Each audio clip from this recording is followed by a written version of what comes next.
জানাজার নামাজের মধ্যে আমরা শীতকাল আসলে জানাজার নামাজ বেশি করতে হয়। জানাজার নামাজের মধ্যে আমরা দাঁড়ানোর ব্যাপারে 3টা পদ্ধতি খেয়াল রাখবো। একটা হলো জুতা পরিধান করে নামাজ পড়া, আরেকটা হলো জুতা খুলে নামাজ পড়া, খালি পায়ে মাটির উপর দাঁড়িয়ে নামাজ পড়া, আরেকটা হলো জুতা খুলে জুতার উপরে দাঁড়িয়ে নামাজ পড়া।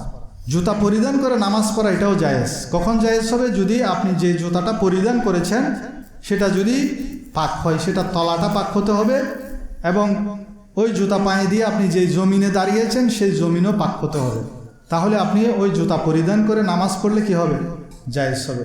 শর্ত হলো কি, ওই জুতাটা সম্পূর্ণ পাক হতে হবে, কারণ সেটা আপনি পরিধান করেছেন। কারণ আমরা নামাজের শর্তের মধ্যে জানি যে কাপড় পাক, শরীর পাক, জায়গা পাক। তো এটা যখন আমি পরিধান করেছি অবশ্যই সেই জুতাটা পাক হতে হবে, উপরে নিচে সব দিক দিয়ে সেখানে কোনো নাপাক লাগতে পারবে না। তখন আপনি সেই জুতা পরিধান করে নামাজ পড়তে পারবেন। কারণ আমরা যদি মাসালা না জানি, ঝগড়া বাজা দিব না। কেউ যদি জুতা পরিধান করে নামাজ পড়ে, এখন সে যদি বলে আমার জুতা পাক আছে, আমার জুতা পাক আছে, এটা হলো 1 নম্বর মাসালা। 2 নম্বর হলো আপনি জুতা খুলে ফেললেন, আপনি জানেন যে আপনার জুতার মধ্যে নাপাক আছে, তলার মধ্যে অনেক সময় নাপাক লাগতেও পারে, আমরা না দেখলেও নাপাক লেগে যায়।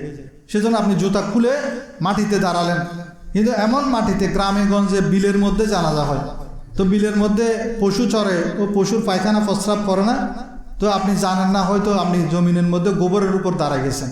তো যে জায়গায় দাঁড়াইছেন সেখানে যদি গোবর থাকে, নাপাক থাকে, তাহলে তো নামাজ হবে না।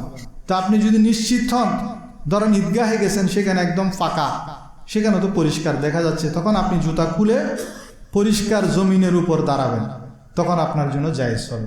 3 নম্বর হলো আপনি এমন জায়গায় গেছেন যেখানে জমিনটা পাক না নাপাক আপনি জানেন না, কিন্তু আপনি জুতা যেটা পরিধান করে গেছেন সেটার তলায় নাপাক আছে, কিন্তু উপরে পাক আছে।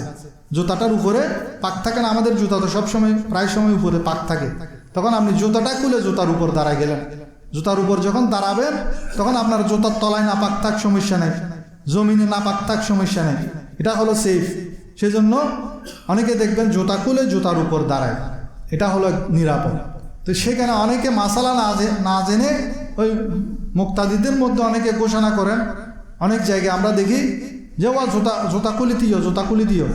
তো জুতা খুলে জমিনের মধ্যে যখন দাঁড়াবে, জমিনে তো নাপাক থাকতে পারে, তো তার চেয়ে নিরাপদ হলো জুতা খুলে জুতার উপরে দাঁড়ানো, যদি আপনার জুতার উপরের অংশ পাক থাকে। ইনশাল্লাহ আমরা প্রত্যেক জুমাতে এরকম গুরুত্বপূর্ণ 2-1টি মাসালা ইনশাল্লাহ আমি আলোচনা করার নিয়ত করেছি। আল্লাহ রাব্বুল আলামিন আমাদেরকে বুঝার এবং আমল করার তৌফিক দান করুন।